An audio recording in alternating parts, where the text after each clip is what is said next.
Assalamualaikum warahmatullahi wabarakatuh. Salam sejahtera untuk kita semua.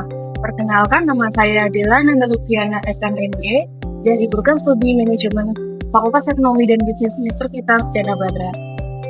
Mata kuliah Manajemen Pemasaran merupakan mata kuliah wajib yang ditempuh pada semester 2 dengan bobot 3 SKS. Pada mata kuliah ini membahas konsep dasar, strategi, dan praktik manajemen pemasaran dalam konteks bisnis modern. Tujuan pembelajaran dari mata kuliah ini adalah agar mahasiswa mampu memahami ruang lingkup pemasaran, mampu menganalisis lingkungan pasar, serta menyusun strategi pemasaran yang berbasis pendekatan segmenting, targeting, dan positioning. Serta untuk memenuhi capaian pembelajaran mata kuliah, yaitu mahasiswa mampu menunjukkan sikap berintegritas dan bertanggung jawab atas pekerjaan di bidang manajemen pemasaran. Kemudian mahasiswa mampu memahami konsep dasar manajemen pemasaran. Mahasiswa mampu menganalisis strategi pemasaran berdasarkan lingkungan dan segmenting, targeting, positioning, serta mahasiswa mampu merancang rencana pemasaran terpadu sebagai pengambilan keputusan pemasaran. Materi pembelajaran dari mata kuliah ini meliputi konsep pemasaran, lingkungan pemasaran, segmentasi pasar, bauran pemasaran, penetapan harga, distribusi, komunikasi pemasaran, dan penyusunan rencana pemasaran. Metode pembelajaran yang digunakan dalam mata kuliah ini adalah student-centered learning dengan project-based learning melalui assessment studi kasus, diskusi, presentasi, dan proyek kelompok. Berikut adalah cuplikan video pengajaran yang dilakukan secara tatap muka di dalam kelas. Assalamualaikum warahmatullahi wabarakatuh. Selamat pagi teman-teman semuanya. Mana nih semangatnya? Oke, sebelum kelas kita mulai, seperti biasa, kita berdoa dulu menurut keyakinan masing-masing. Berdoa mulai. Oke, berdoa cukup. Ya, teman-teman, pada pertemuan ke-13 hari ini ya, ini kita bentar lagi sudah mau ujian akhir semester. Udah siap, teman-teman? Terakhir kita belajar apa nih minggu lalu? Ayo, ingat nggak? Ini mata kuliah apa coba? Iya, manajemen pemasaran, ya kan? Oke, nah ini hari ini di pertemuan ke-13 kita akan membahas topik tentang komunikasi pemasaran, ya. Sebelum kita masuk ke materi, kita lihat dulu nih kira-kira sub bahasannya tuh apa aja sih atau topik-topik yang akan kita bahas pada pertemuan hari ini, ya. Yang pertama, nanti kita akan mengenal bagaimana konsep dari komunikasi pemasaran, ya. Kemudian ada juga gimana sih tujuannya dari perusahaan itu melakukan komunikasi pemasaran, dan juga nanti kita akan belajar tentang marketing mix, ya, atau bauran komunikasi pemasaran. Apa saja sih bentuk-bentuk dari komunikasi pemasaran, ya. Nah, kemudian selain topik dari pembahasan topik dari hari ini ya, kita juga akan mengetahui nih. Jadi ada namanya capaian pembelajaran seperti yang sudah kita infokan ya di awal perkuliahan itu terkait CPMK. Jadi yang pertama nanti teman-teman atau mahasiswa bisa menjelaskan pengertian, peran dan juga strategi dari komunikasi pemasaran ya. Kemudian mahasiswa juga mampu mengidentifikasi dan menjelaskan elemen atau bentuk-bentuk dari komunikasi pemasaran ya. Dan juga yang terakhir, tujuan dari pembelajaran hari ini adalah mahasiswa mampu menjelaskan komponen dalam bauran komunikasi pemasaran atau marketing communication mix gitu. Jadi nanti diharapkan teman-teman bisa mulai mengenal nih kira-kira bentuk dari komunikasi pemasaran ya yang sudah dijalankan oleh perusahaan saat ini tuh gimana sih bentuknya gitu ya. Kemudian di akhir sesi perkuliahan hari ini nanti teman-teman juga akan diberikan assessment ya atau penilaian yang menjadi salah satu komponen penting ya dalam pembelajaran hari ini. Jadi nanti kita akan ada diskusi kelompok ya untuk membahas nih contoh-contoh dari komunikasi pemasaran. Oke, kita lanjutkan ya. Oke. Nah, ini kita coba review sekilas materi sebelum hari ini ya. Nah, kita kan teman-teman udah kita kenalkan nih, ada namanya istilahnya marketing mix. Nah, coba siapa yang mau nyebutkan salah satu? Coba, siapa? Sahrul. Oke, Sahrul. Apa marketing mix? Salah satu aja. Mungkin kalau teman-teman ingat kan ada sampai 7P ya, atau ada 4P sampai 7P. Oke, Asya. Mm-mm. Yang pasti itu produk, price, sama promotion. Oke, produk, price, place, promotion. Good, Asya. Jadi kalau misal teman-teman masih ingat ya, nah ini ada namanya konsep marketing mix yang dikenalkan oleh siapa Bapak Marketing, Kotler ya. Nah ini ternyata mungkin kalau teman-teman ingatnya hanya 4P gitu, tapi kan sekarang dengan adanya persaingan bisnis ya, kemudian konsep bisnis itu juga mulai berkembang, nah, akhirnya marketing mix itu juga mulai berkembang ya sampai ke 7P gitu. Nah, salah satu komponen penting yang akan kita bahas hari ini berarti apa? Komponen P yang mana? Promotion ya. Oke, lalu terus kalau menurut teman-teman nih, promotion itu sebenarnya apa sih? Kan kita bahas 7P itu macam-macam ya. Apa sih yang harus dilakukan oleh perusahaan biar sukses gitu. Nah, terus promotion itu sebenarnya apa? Ada yang mau berpendapat? Oh, lagi. Oke, silakan. Jadi kalau makanan dari komponennya itu kata ya, atau mungkin buat orang yang menghindari makanan bergula tinggi itu makanannya rendah gula untuk orang yang tidak terlalu. Oke, good. Berarti kita perlu menginformasikan ya, apa sih keunggulan dari produk yang kita jual ya kan, menginformasikan, terus mengenalkan juga ya, mungkin konsumen di luar sana itu belum tahu sama sekali ya kan tentang produknya kita, keunikannya kita dan sebagainya. Oke. Nah, di sini ada, wah ini nih, ada gambar apa nih kira-kira, ini bentuk promosi nggak teman-teman? Iya kan? Coba ada yang mau berkomentar nih kira-kira bentuk promosi seperti ini tuh menurut kalian gimana? Bunga gimana? Menarik. Oke, apalagi? Kenapa menarik Bunga?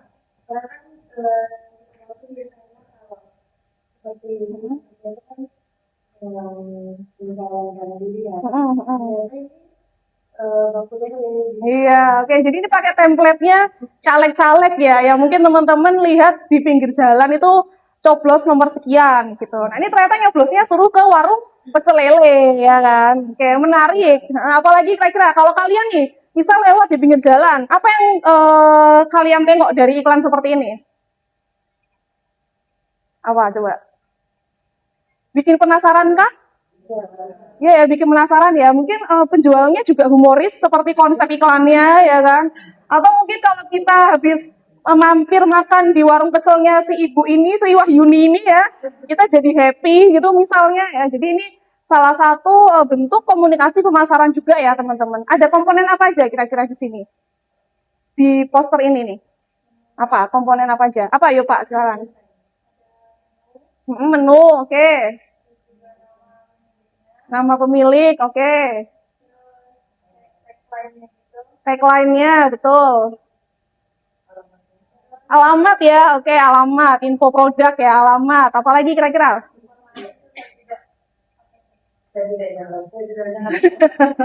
Iya ya, itu justru daya tariknya ya dari suatu poster nih atau informasi iklan gitu. Nah ini salah satu contoh yang menarik ya teman-teman ya. Jadi kita ketika dapat informasi iklan itu langsung apa nih bikin penasaran ya kan. Ini out of the box ya teman-teman ya. Salah satu bentuk iklan yang out of the box gitu. Oke. Nah, ini tadi kita bahas ya. Lalu apa sih itu komunikasi pemasaran? Tadi Asya sudah bilang ada tujuannya adalah untuk menginformasikan ya, gitu. Kemudian apa kira-kira tadi? Membuat orang itu penasaran ya kan, tertarik nih dengan produknya kita. Ada juga tujuannya apa tadi berarti? Mengajak juga ya, mengajak konsumen yang melihat iklan kita itu minimal ya cari tahu infonya ya kan, kemudian datang langsung ke warung pecel lele tadi ya kan, dan sebagainya gitu. Jadi sebenarnya definisinya luas ya. Oke, kalau kita lihat definisinya nih, mungkin Mbak Raisa bisa dibaca coba definisi menurut Keller, Kotler Keller. Yang keras coba ya.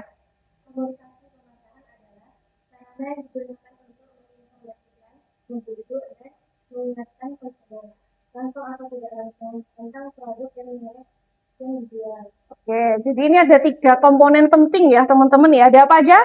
Yang pertama, menginformasikan, oke, membujuk, dan juga mengingatkan ya. Jadi itu ada 3 tujuan utama yang pengen dicapai oleh penjual atau perusahaan itu dalam melakukan komunikasi pemasaran ya dengan berbagai caranya gitu.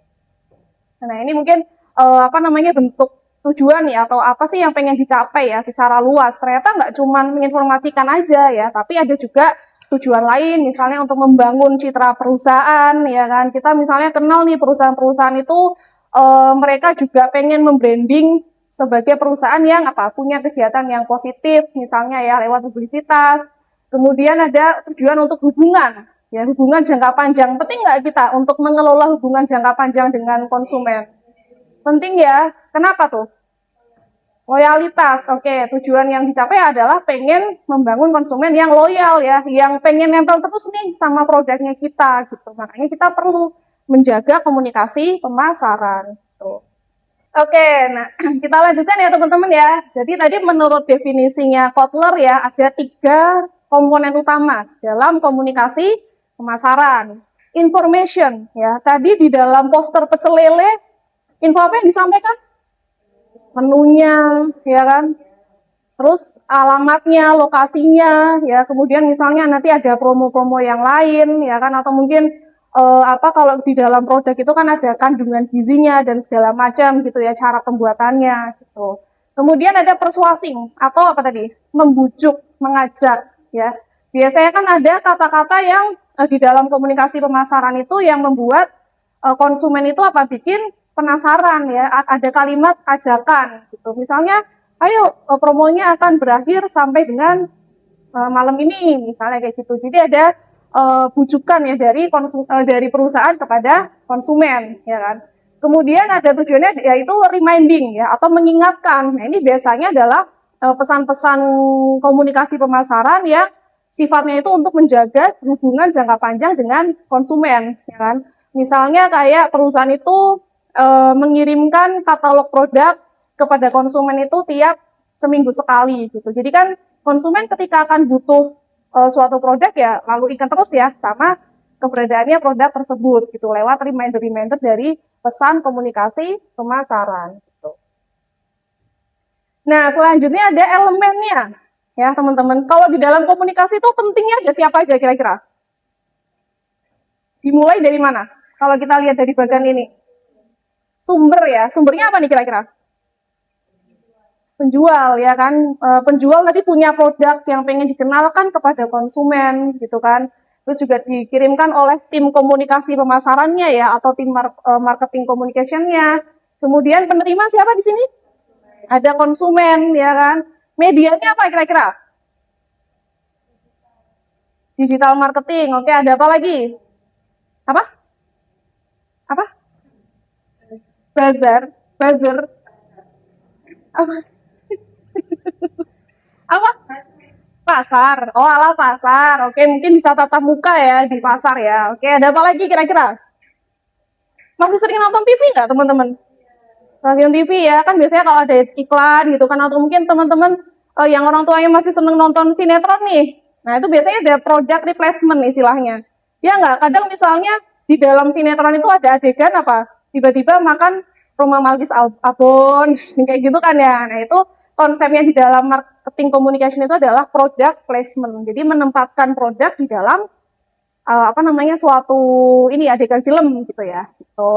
Nah, kemudian ada pesan. Ya, tadi kan pesan komunikasi pemasaran ya ada 3 tujuan utama ya, untuk menginformasikan gitu kan, untuk mengajak dan juga untuk reminding atau mengingatkan. Lalu ada umpan balik.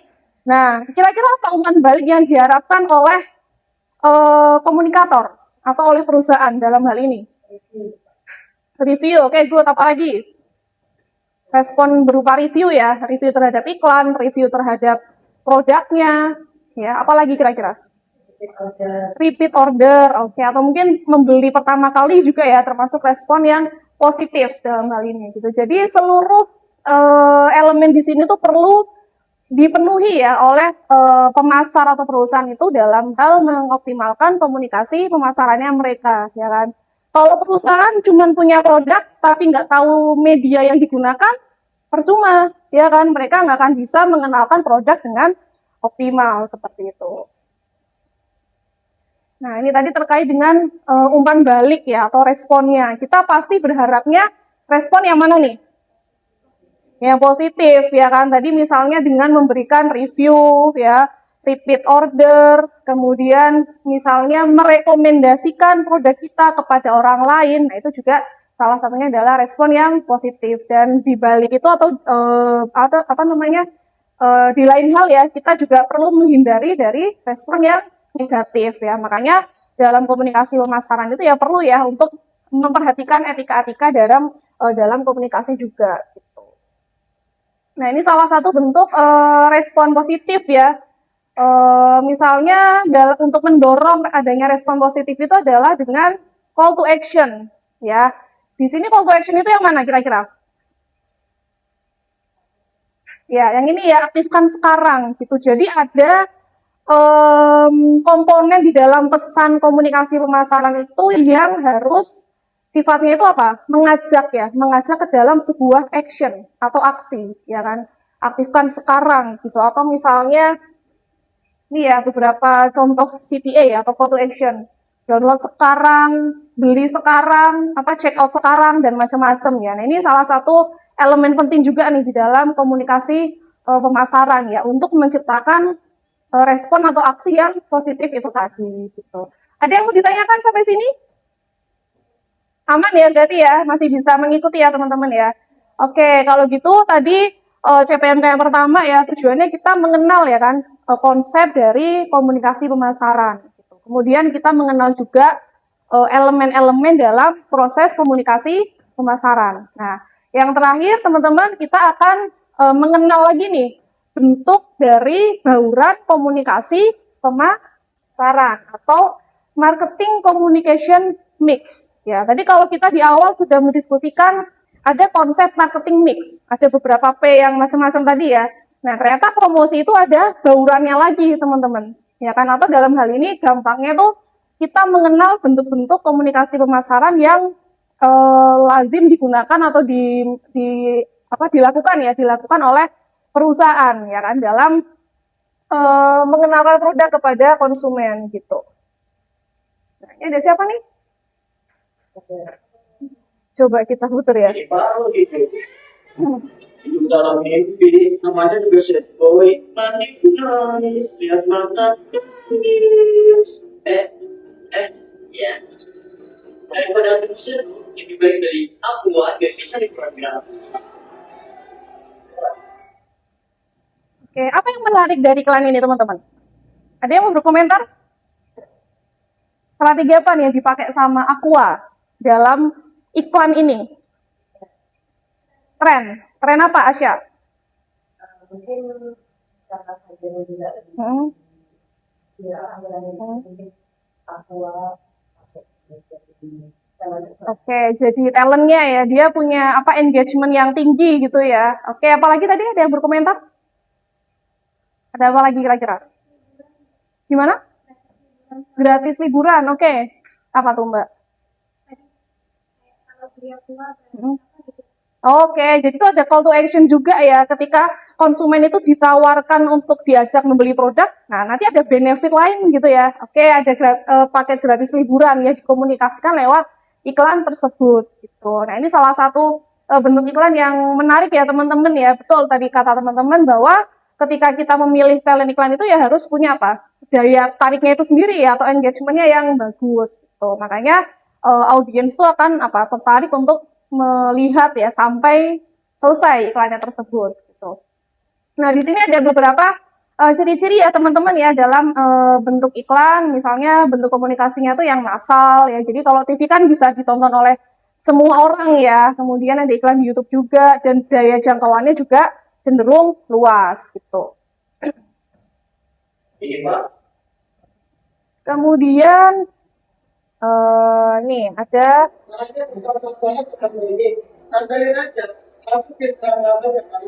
mulai hari Senin, Selasa, Rabu, Kamis, Jumat, Sabtu, Minggu. Kalau dalamnya ada satu di besok lemari lainnya. Jika tunggu di kampus seperti ini lah. Di bangku di sini tidak ada. Kalau fungsi yang kedua buat kedua, kalau kita perlu pakai sekali satu puncak turun, itu sekalian mendengar mau perlu pakai kalau sama waktu dia praktis ya. Harganya lagi ada tahu. Oke, nah ini S3 marketing ya teman-teman ya.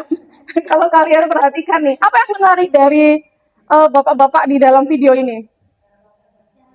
Cara penyampaiannya ya, komunikasinya gitu. Nah, di dalam marketing communication mix, dalam hal ini adalah personal selling namanya teman-teman.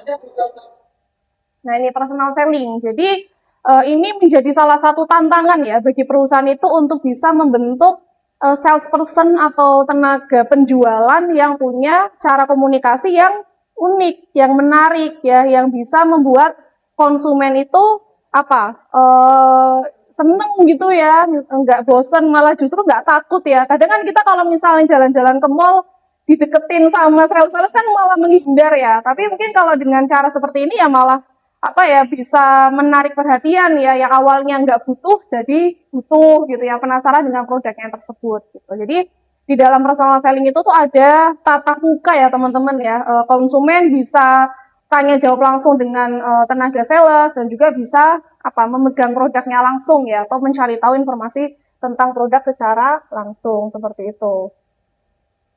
Nah, kemudian di dalam marketing communication mix atau bauran komunikasi pemasaran ada juga promosi penjualan. Ya, ini mungkin yang disenangi sama teman-teman yang perempuan nih, ya kan? Apa yang dicari nih ketika tanggal kembar? Diskon, ya kan? Nah, itu jadi diskon itu atau promosi penjualan yang memang sifatnya adalah terbatas ya. Jadi ini salah satu bentuk komunikasi yang dia itu untuk tujuannya adalah untuk mengejar ya atau membujuk konsumen itu biar segera membeli ya kan, karena adanya keterbatasan waktu tersebut gitu. Makanya dinamakan dengan promosi penjualan, bisa berupa diskon, bisa berupa paket bundling ya kan, biasanya bisa berupa kupon nih misalnya voucher ya untuk membeli pembelian berikutnya nanti dapat gratis apa gitu. Jadi hal-hal seperti ini kan akan membuat konsumen itu apa tertarik ya untuk menggunakan produk tersebut secara terus menerus gitu. Nah, selanjutnya tadi di dalam tujuan komunikasi pemasaran ya, selain kita menginformasikan, membujuk, mengajak, kita juga pengen menciptakan citra perusahaan yang bagus ya. Salah satu caranya adalah dilakukan dengan publisitas ya atau publicity gitu. Apa yang kalian lihat dari cuplikan berita ini, teman-teman?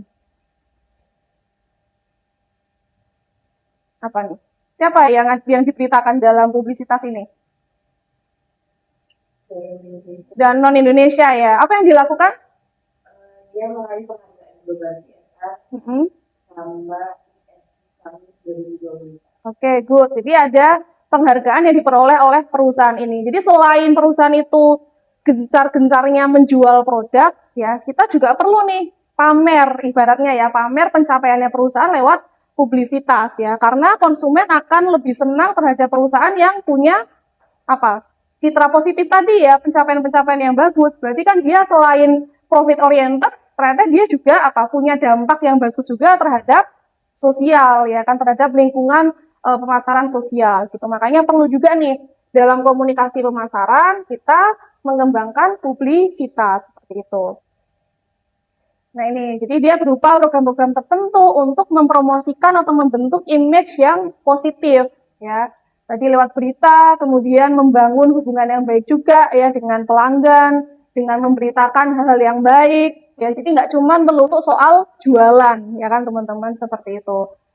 Oke, yang terakhir, nah ini saya pengen mengenalkan nih konsep AIDA ya, dimana konsep ini menjadi ukuran penting ya. Kenapa sih perusahaan itu perlu mengembangkan atau mengoptimalkan komunikasi pemasarannya, ya kan? Kita pengen nih menggeser dari attention sampai ke action, ya kan? Attention tadi misalnya kita lihat ada poster si pecel lele, itu menarik kan ya tadi ya. Jadi orang akan melihat promo, melihat baliho, melihat iklan ya dari berbagai media, itu yang menarik gitu. Kemudian mereka akan muncul rasa interest ya, atau ya itu tadi ya tertarik gitu kan. Kemudian ada desire, mungkin dia kayak bisa jadi follow up, tanya-tanya tentang harga ya, atau mungkin ngajakin temennya nih untuk beli barengan nih produk tersebut, sampai ke action gitu. Jadi harapannya di dalam komunikasi pemasaran itu kita menggeser ya, membentuk attention dan juga mengubahnya menjadi sebuah respon action itu tadi gitu ya, atau pembelian gitu. Ada yang mau ditanyakan sampai sini teman-teman? Yakin ya udah paham semua ya? Oke, good. Kalau gitu dalam perkuliahan pada hari ini tadi sudah kita infokan bahwa ada assessment ya. Jadi assessment atau penilaian hari ini nanti teman-teman di sini akan berdiskusi secara kelompok terdiri dari 3 sampai 5 orang. Kemudian nanti setiap kelompok akan ditugaskan untuk mencari satu contoh komunikasi pemasaran yang menurut teman-teman itu menarik untuk dibahas ya. Jadi misalnya teman-teman habis melihat iklan nih yang lucu, yang viral gitu. Nah, nanti silakan dianalisis terkait sasaran audiensnya, kemudian ada tujuan komunikasinya ya, sampai ke value pesan apa sih yang pengen disampaikan oleh produk tersebut lewat iklan yang kalian analisis. Gitu. Sudah paham untuk tugasnya? Oke, kalau gitu nanti setelah ini teman-teman mengumpulkan tugasnya lewat sistem ini ya LMS ya, jadi jangan lupa nanti tugasnya setelah kelas dikumpulkan lewat LMS gitu. Kalau tidak ada pertanyaan, sekian perkuliahan pada hari ini. Semoga materi yang kita diskusikan hari ini bermanfaat buat teman-teman semuanya. Jika nanti ada yang pengen didiskusikan ya di luar kelas, bisa langsung menghubungi ke saya gitu ya. Terima kasih semuanya, selamat siang. Wassalamualaikum warahmatullahi wabarakatuh. Demikian video pengajaran sebagai salah satu persyaratan untuk pengajuan sertifikasi dosen tahun 2026. Saya ucapkan terima kasih.